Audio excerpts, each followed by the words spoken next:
It is, but that's the call of the wild, right? And it gets back to innately, I think that's what we want to do. And for me, I'm just speaking from it. To me, it hits a tone, a tune in your heart, really, just to not reinvent the wheel, but to get back Mhm. out and chase that wildness out there. And as a quadriplegic, like you were saying, hand dexterity and all those things aside, when we can put one and one together and actually make something work, where we could catch a fish or get close to a deer or see those animals, man, it's a tuning fork that just keeps reiterating over and over again. And that's what I want to chase. Yes. I love that analogy, the tuning fork that just keeps reverbing.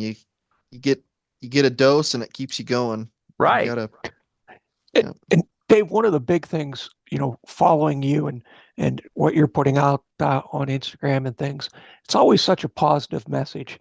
And Mike and I really can understand that. As he was saying, it's not all about the biggest deer or the biggest turkey.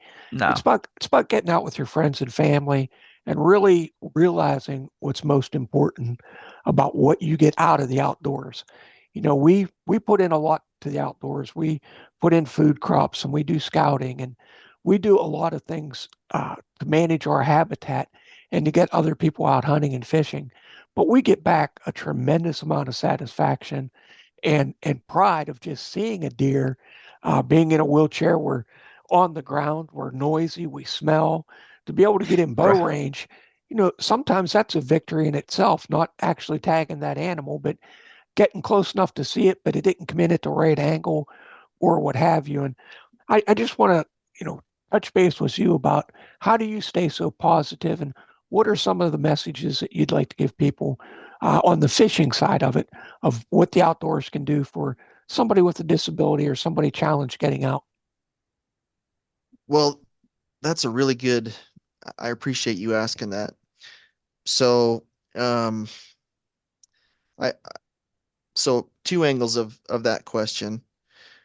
For stand positive, um, I I think that you have to focus on